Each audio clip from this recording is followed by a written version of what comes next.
দরজাটা জানি খোলানি দেখাই।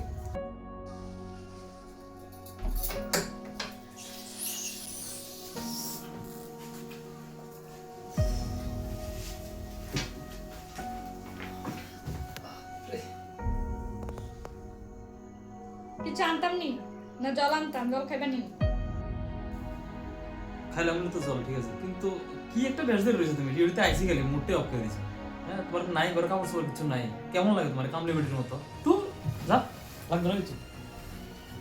ও আমার অনেক কামলি বিড়ির মতন লাগে, তুমি কইবা না আমার কামলি বিড়ির মতন লাগে? সারাদিন টুকটুক করে আমার সব কাজ সারা লাগে, মায়ের দেহন লাগে, ঘরের সব কাম করার লাগে, রান্না বান্না করার লাগে, সবকিছু তো যাও তো এলাকা কোনো কিছু গাওয়া লাগে না। ঠিক আছে যাও, আমার তো সাজ্জা থাও, আর যাতে কোনো কমপ্লেন নাই আমার প্রতি।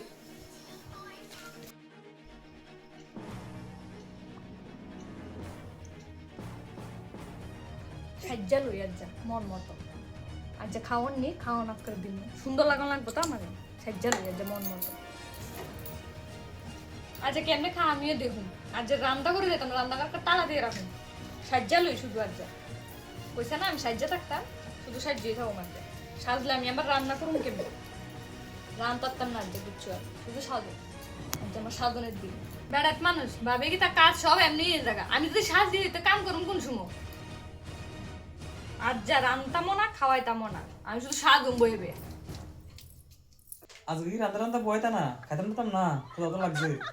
বেশি কথা না, সাজদাসি। ওটো হ্যাঁ নো তোমার লাগে একটা জিনিস আনছি। কিতা আরে নো দেখো না খুললে দেখো কিতা আনছি। কিতা আনছো? আর দেখো না খুললে কিতা। কিতা আবার লই আইলা? তোমার নাইটি কে রে?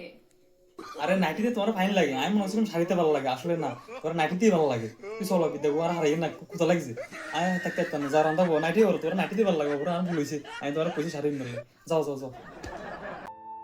শুনো এবার বুঝছো তো কে রে সাজ্জা থাই না, কে লিগে সবসময় নাইটি পরে, তুমি তো কো যে কে লিগে সাজ্জা থাই না, সাজদাম আমদারও ইচ্ছা করে, শুধুমাত্র সংসারের চাপের লেগে সাজদাম পারি না, নাহলে কার সাজতে না ভাল লাগে কো?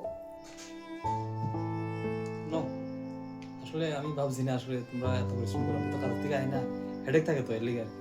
নো একটা গ্লাস জল তোমার দিলাম আর কি আছে নাও খাও।